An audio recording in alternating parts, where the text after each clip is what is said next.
Hi hello welcome to our channel. నేను మీ సిరి. ఈరోజు మనం చెప్పుకోబోయే కదా ఇష్టమైన సొకడ పార్ట్ 144. ఇక కథలోకి వెళ్దాం. ఆమె కళ్ళు మాత్రమే పైకెత్తి అలా చూస్తుంటే ముద్దుగా అనిపించింది. నెమ్మదిగా ఆమె చెంప తడిమి చెప్పేది అర్థమవుతుందా అని అడిగాడు గగన్. అతని చేతిని తీసివేసి ముందుకు నడిచింది ధరణి. భుజాలు కదిలించి పెదవి విరిచాడు. ధరణి లోపలికి వెళ్ళింది. ఆమె ఏం మాట్లాడుతుందో, వాళ్ళు ఏమి అడుగుతున్నారో స్క్రీన్ మీద పరోక్షంగా చూస్తున్నాడతను. అతను అడిగే ప్రశ్నలన్నిటికీ ధరణి చాలా మామూలుగా సమాధానం ఇచ్చింది. ఆమె గురించి, ఇంట్లో వారి గురించి అతను అడుగుతున్నాడు. ధరణి ఒక ట్రాన్స్లోకి వెళ్ళిపోయి మొత్తం చెప్పింది. మీకు రాత్రి అంటే భయమా? అతను అడిగాడు. హా, కొంచెం. ధరణి సమాధానానికి గగన్ పెద్దగా ఆశ్చర్యపోలేదు. రాత్రిళ్ళు ఎందుకు ఏడుస్తున్నావు అని అడిగాడు. ఆ సమాధానం కోసం గగన్ ఎంతో ఆదుర్దాగా చూస్తున్నాడు. ధరణి కొన్ని క్షణాల పాటు బాగా ఆలోచించి ఆమె మౌనంగా ఉండడం చూసి గగన్లో కంగారు ఎక్కువైంది. గుర్తులేదు. ధరణి చెప్పిన మాటకి ఒక్కసారిగా నిరాశపడిపోయాడు గగన్. అంటే మీరు ఏడవలేదా? ఆ వ్యక్తి మళ్ళీ అడిగాడు. లేదు. ధరణి అలాగే కళ్ళు మూసుకొని చెప్పింది అతనికి. మిమ్మల్ని ఎవరైనా బెదిరిస్తున్నారా అని అడిగాడు ఆ సైకియాట్రిస్ట్. లేదు. ధరణి అదే సమాధానం. మీకేమైనా బాధగా, ఇబ్బందిగా ఉందా? భయంగా ఉందా? లేదు. ధరణి నుంచి ఎటువంటి అనుమానాస్పదమైన సంఘటన బయటపడలేదు. అతన్ని అనుమానాలన్నీ బయటపెట్టిన వాటన్నింటినీ లేదని సమాధానం చెబుతోంది ధరణి. ఆమె ట్రాన్స్లో కాసేపు అలా పడుకొని పోయింది. ఆ సైకియాట్రిస్టు రూమ్లోకి వెళ్ళిపోయాడు గగన్. ప్రస్తుతం అయితే తనకు ఎటువంటి ఇబ్బంది లేదు. తనకే తెలియకుండా ఏదైనా బ్యాడ్ డ్రీమ్ వచ్చి ఉంటుంది, ఏదైనా బ్యాడ్ థింగ్ గుర్తుంచుంటుంది అని చెప్పాడు ఆ సైకియాట్రిస్ట్. గగన్ ఆలోచనలో పడ్డాడు. ఆమె ఏదో బాధలో ఉన్నట్టు రెండుసార్లు ఏడవడం గుర్తొచ్చి దాని గురించి మళ్ళీ చెప్పాడు. కాసేపు చర్చ నడిచింది వాళ్ళ మధ్య. అతను మళ్ళీ వచ్చి ధరణిని ఆ ట్రాన్స్లో నుంచి బయటకు తీసుకొచ్చాడు. నిద్రలోంచి లేచిన దానిలా కళ్ళు నులుముకుని చుట్టూ చూసింది ధరణి. గగన్ అక్కడే ఉన్నాడు. ఆ సైకియాట్రిస్టు ధరణితో మాట్లాడాడు. ధరణి కోపంగా సమాధానం చెబుతోంది. ఆమెను అక్కడి నుంచి ఇష్టం లేకుండా తీసుకొచ్చారని అతనికి అర్థమైపోయింది. తన ప్రాబ్లం గురించి గట్టిగా అడిగేద్దామనుకుంది, కానీ గగన్ ఉండడంతో ఆమె మౌనంగా ఉంది. అక్కడి నుంచి ఇద్దరూ బయటకొచ్చారు. ఆలోచించుకుంటూ కారు దగ్గరికి వెళ్తున్న అతన్ని అనుసరించింది ధరణి. ఆమె కోపంగా ఉంది అని అది అతనికి తెలియాలి. ఇంతకీ నిజంగానే ఏదైనా ప్రాబ్లం ఉందా తనకి ఏంటి? ఇంత సైలెంట్గా ఉన్నాడేంటి? కొత్త కంగారు పుట్టుకొచ్చింది ఆమెలో. ఆ రోజు ఉదయం ఎప్పటిలా వేదకు అన్నీ చేసి టిఫిన్ తినిపించింది యమున. కాస్త వెనక్కి వాళ్ళనట్టు కూర్చున్న ఆమె గదిలో గుండా బయటికి చూస్తుంది. తన తండ్రి, తన మామయ్య మాట్లాడుకుంటున్నారు. జానకి కూడా లోపలికొచ్చి ఆమెతో మాట్లాడింది. నిజానికి ఆవిడ కూడా వేదకి గుర్తులేదు, గుర్తు రాలేదు కూడా. ఆమె అంత ప్రేమగా మాట్లాడుతుంటే వేద మౌనంగా ఉండలేకపోయింది. వారిద్దరి మధ్యలో ఆదిత్య పెళ్ళి త్వరలోనే అని అర్థమైంది. అంత తొందర ఎందుకు? వేదకి అర్థం కాలేదు. ఆదిత్య ఇంకా సెట్ అవ్వలేదు కదా, ఇప్పుడే పెళ్ళికి హడావుడి పడుతున్నారెందుకు? తన తల్లిని తర్వాత అడగాలనుకుంది వేద. ఆమెకి వర్ష గురించి తెలియదు. జానకి వెళ్ళిపోయిన తర్వాత, అమ్మా, అప్పుడే ఆదిత్యకి పెళ్ళి ఏంటి? ఇంకా సెట్ అవ్వలేదు కదా అని అడుగుతుంటే, లవ్ మ్యారేజ్ అని, కాస్త ఇబ్బందిగా ఉందని త్వరగా చేస్తున్నారు అని మామూలు విషయంగా చెప్పింది యమున. అన్నీ విని తన కూతురు బుర్ర పాడు చేసుకుంటుందని ఆమె అభిప్రాయం అన్నమాట. ఓహో అని ఊరుకుంది. ఇంకా ఏమీ అడగలేదు. తను ఇంటికొచ్చిన తర్వాత రోజు నుంచి హర్షని చూసింది. ఆ తర్వాత అతను కనిపించలేదు. ఎవరిని అడగలేదు. తన తల్లినైతే అస్సలే అడగలేదు. తనంత అసహ్యంగా మాట్లాడిందా? అందుకే అతనిటు రాలేదా? ఆమె ఆలోచిస్తున్న కానీ సన్నగా హర్ష మాటలు వినిపిస్తున్నాయి. అవేంటో స్పష్టంగా లేవు, కానీ చాలా సన్నగా ఉన్నాయి. అతను అక్కడే ఉన్నట్టు తెలుస్తోంది. అతను తన్ని చూడ్డానికి గదిలోకి వస్తాడని ఆమె ఎదురు చూస్తోంది. కాసేపటికి అతని మాటలు వినిపించడం ఆగిపోయాయి. మరో అరగంట కూడా అతను లోపలికి రాలేదు. వేద, నేను ఇక్కడే ఉన్నాను, బయట అవసరమైతే పిలు అంటూ ఆ గది బయటికి వెళ్ళిపోయింది యమున. తన తల్లి వెళ్ళిపోయింది కదా, ఇప్పుడు అతను వస్తాడా? ఆమె చూస్తోంది. చూపులని గుమ్మం వైపుకి అప్పగించేసింది వేదవతి. ఏమైంది? అతనేం చెప్పాడు? ధరణి కంగారుగా అడిగింది. ఏం లేదు, అదేదో డ్రీమ్లో దేనికైనా భయపడడం వల్ల జరిగే ఉంటుందన్నారు. నువ్వు టెన్షన్ పడుకో అని అతను చెప్పగానే ధరణి నిశ్చింత ఫీల్ అయింది.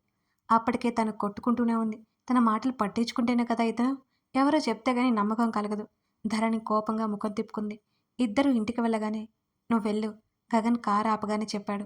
అతను రాడా అన్నట్టు అతని వైపు కళ్ళు తిప్పి చూసింది. నాకు పనుంది. వచ్చేసరికి లేట్ అవుతుంది. అతను అనగానే ఎక్కడికి అని అడగాలని కూడా అడగలేకపోయింది అతన్ని ధరణి. ఆమె తల ఊపి అత్త ఐటమ్స్ తీసుకురమ్మని లిస్ట్ ఇచ్చింది. మనం మర్చిపోయాం. అప్పుడే గుర్తుకొచ్చినట్లు చెప్పింది ధరణి. నేను పంపిస్తాను. నువ్వెళ్ళు. అతను చెప్పడంతో తల ఊపి ఆమె కారు దిగుతుండగానే అతని ఫోన్ మోగింది. అతను ఎవరికో వస్తున్నానని చెప్పడం ధరణికి వినిపిస్తూనే ఉంది. గగన్ కారు ముందుకెళ్ళిపోయింది అక్కడి నుంచి. ధరణి లోపలికొచ్చింది. హాల్లో మాధవి, పార్వతమ్మ కనిపించారు. ధరణి వాళ్ళని పలకరించలేదు. ఆమె మౌనంగా గదిలోకి వెళ్ళిపోతుంటే మాధవి పిలిచింది. ఇదిగో ధరణి. మాధవి పిలుపుకి ఏంటన్నట్టు చూసింది ధరణి. ఎక్కడికైనా వెళ్ళొస్తున్నావు అని మాధవి అడిగింది. చిన్న పని ఉంటే బయటికి వెళ్ళి వస్తున్నా ధరణి బదులిచ్చింది. ఇలా కూర్చో. మాధవి పిలుస్తుంటే దగ్గరికి వెళ్ళింది ధరణి. నీకు ఆదిత్య తెలుసా? మాధవి ఆరా తీసింది. తెలీదు. నేను మొన్ననే చూడ్డం అంది ధరణి. మరి గగన్ స్నేహితుడు తమ్ముడు అని చెప్పారు. మాధవి ఆలోచిస్తున్నట్టుగా అడిగింది. అవును, కానీ నాకు తెలియదు ధరణి సమాధానం చెప్పింది. చూసావా అత్తయ్య ఎంత పెడసరిగా సమాధానం చెబుతుందో? మాధవి నిష్ఠూరంగా అంది. ధరణికి అప్పటికే చాలా చిరాగ్గా విసుగ్గా ఉంది. ఎలాగో ఉంది. మాధవి మాటలకు ఇంకా చిరాకు వచ్చింది. వర్ష ప్రేమ, ప్రెగ్నెన్సీ, పెళ్లి ఇలా జరిగిన దగ్గర నుంచి పార్వతమ్మ మాత్రం ఏమీ మాట్లాడడం లేదు. తెలియదు అంటుంది కదా, వదిలేయ్. వర్షకేం కావాలో చూడు. పార్వతమ్మ మాధవిని విసుక్కుంది. తెలియదంటుంది కానీ అన్నీ చేసేస్తుంది. మీకింకా అర్థం కావట్లేదు అత్తయ్య. ఈవిడ గారు గగన్ని పెళ్లి చేసుకోకపోతే వర్ష జీవితం ఇలా తగలడేది కాదు అని మాధవి అన్నదో లేదు. టీపాయ్ మీద ఫ్లవర్ వాస్ కింద పడి భల్లున పగిలింది. ఇద్దరూ ఉలిక్కిపడి చూశారు. మాధవి కళ్ళు నోరు తెరుచుకుని ధరణి వైపు చూసింది. కోపంతో ధరణి విసిరి కొట్టినట్టు వాళ్ళిద్దరికీ మెల్లిగా అర్థమైంది. ఊరుకుంటున్నానని ఎక్కువ మాట్లాడకండి. నేను మాట్లాడితే మీరు తల ఎత్తుకోలేరు ధరణి ఆవేశంగా చెప్పి మెట్లెక్కి అక్కడి నుంచి వెళ్ళిపోయింది. గదిలో నుంచి బయటకు వచ్చిన మాలవిక కూడా అదే ఆశ్చర్యంతో అలాగే నిలబడి చూసింది. నేను చెప్తే నమ్మట్లేదు. చూసారా, పెద్దదాన్నని కూడా లేకుండా ఎలా తిట్టేసిపోతుందో.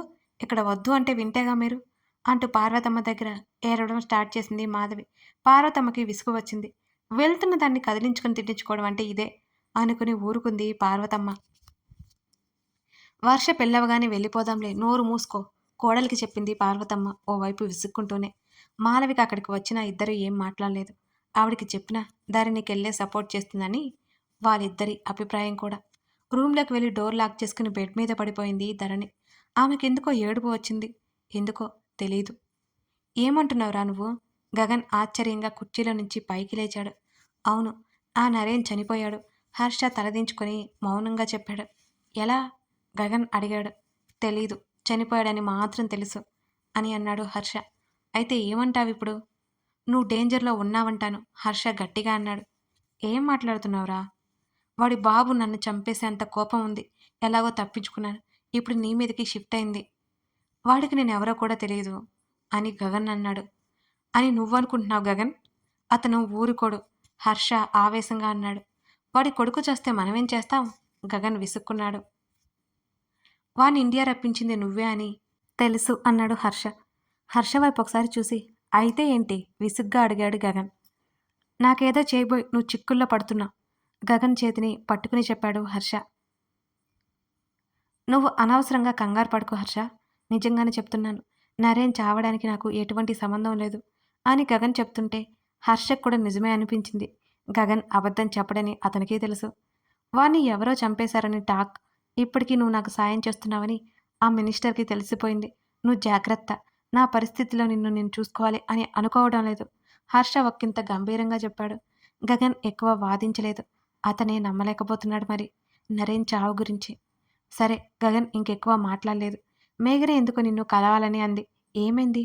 నువ్వు కాల్ లిఫ్ట్ చేయలేదట అని హర్ష అంటుంటే నేను కలుస్తానులే.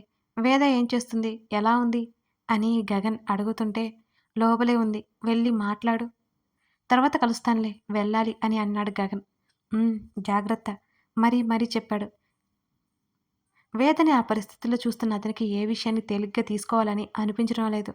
గగన్ అక్కడి నుంచి వెళ్ళిపోయాడు. ఆ రోజు కూడా హర్ష తన దగ్గరికి రాకపోవడం వేద గమనించింది. గమనించడమే కాదు, చాలా ఎదురు చూసింది. అయినా సరే అతను రాలేదు. రాత్రి తినకుండానే బొజ్జుంది ధరణి. పతి మీద పనిలో పనిగా ఆమె అలిగింది. గగన్ ఇంటికొచ్చేసరికి మాధవి, మాలవిక, వర్ష అందరూ హాల్లోనే ఉన్నారు. ఇంకా పడుకోలేదా మీరు?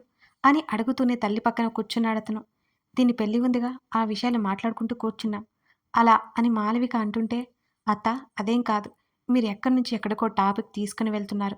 ఇప్పుడు నా మీదకి తోస్తున్నారు అని అన్నది వర్ష. వచ్చి రాగానే ధరణి కోసం చూడగానే అక్కడ లేదు. ఆమె గురించి తెలిసిన అతను ఆమె ఎందుకలా గదిలో ఉండిపోయిందో తెలుసుకోవడం పెద్ద విషయం ఏమీ కాదన్నట్టున్నాడు.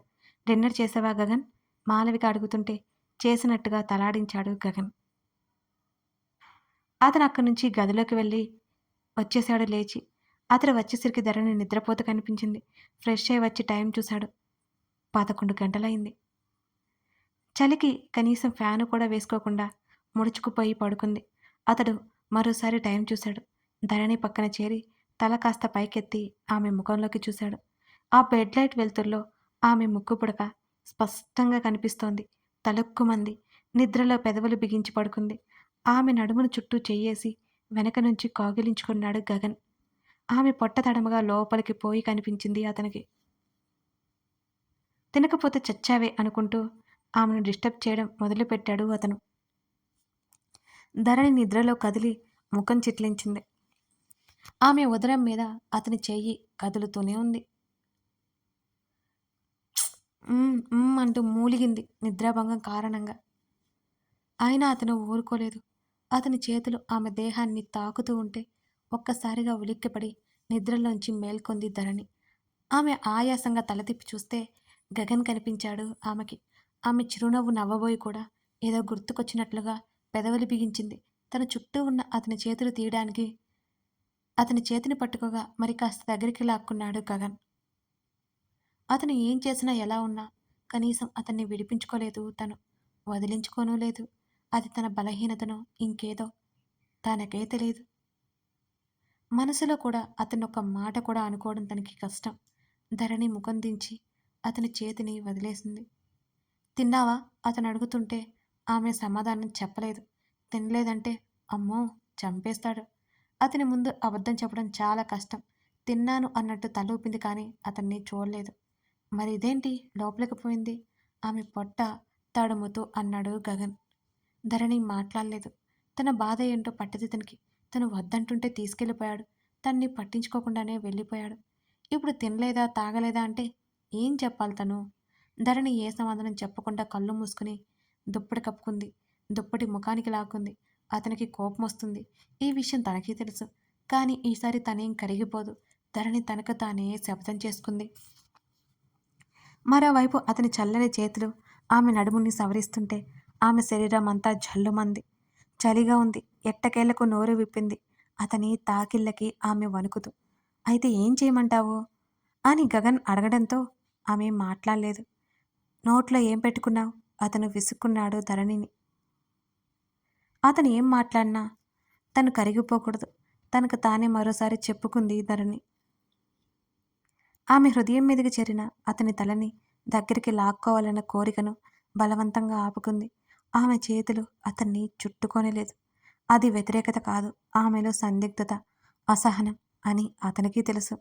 ఆమె హృదయపు లోతుల్లో అతనిచ్చిన ముద్దుకి ఆమె శరీరంలో సునామీ సృష్టించింది.